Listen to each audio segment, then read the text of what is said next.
ನೋಡಿ, ಒಂದು ಪುಸ್ತಕ ಮನೆಯಲ್ಲಿದ್ರೆ ಅರ್ಧ ಅಂಧಕಾರವೇ ದೂರವಾದಂತೆ.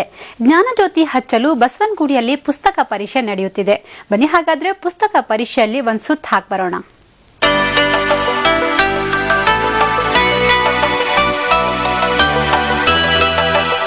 ಕಣ್ಣು ಹಾಯಿಸಿದಲ್ಲೆಲ್ಲ ತರಾವರಿ ಪುಸ್ತಕಗಳು. ಇದು ಬಸವನಗುಡಿಯಲ್ಲಿ ನಡೀತಾ ಇರುವ ಪುಸ್ತಕ ಪರೀಕ್ಷೆಯ ನೋಟ.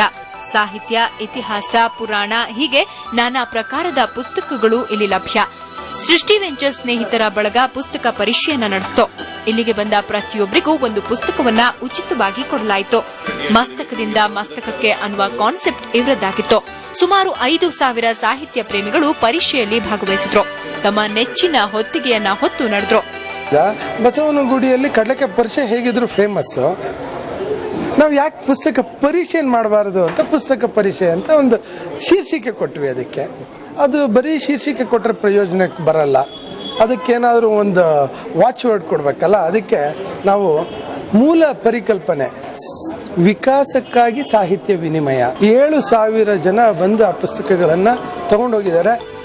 ಪರೀಕ್ಷೆಯಲ್ಲಿ ಸುಮಾರು 12,000 ಪುಸ್ತಕಗಳನ್ನ ಪ್ರದರ್ಶಿಸಲಾಯಿತು. ತಮ್ಮಲ್ಲಿದ್ದ ಹಳೆಯ ಪುಸ್ತಕವನ್ನ ಕೊಟ್ಟು ಬದಲಿ ಪುಸ್ತಕವನ್ನ ಪಡೆಯುವ ಅವಕಾಶವೂ ಇತ್ತು. ಅಪರೂಪದ ಪುಸ್ತಕಗಳನ್ನ ಇಲ್ಲಿ ಪ್ರದರ್ಶಿಸಲಾಗಿತ್ತು. ವಿಶೇಷ ಅಂದ್ರೆ ಇಲ್ಲಿ ಕನ್ನಡ ಪುಸ್ತಕಗಳನ್ನ ಮಾತ್ರ ಪ್ರದರ್ಶನಕ್ಕೆ ಇಡಲಾಗಿತ್ತು. ಪುಸ್ತಕ ಪ್ರಿಯರು ಮುಗಿಬಿದ್ದು ಪುಸ್ತಕಗಳನ್ನ ಆಯ್ಕೆ ಮಾಡಿಕೊಂಡ್ರು.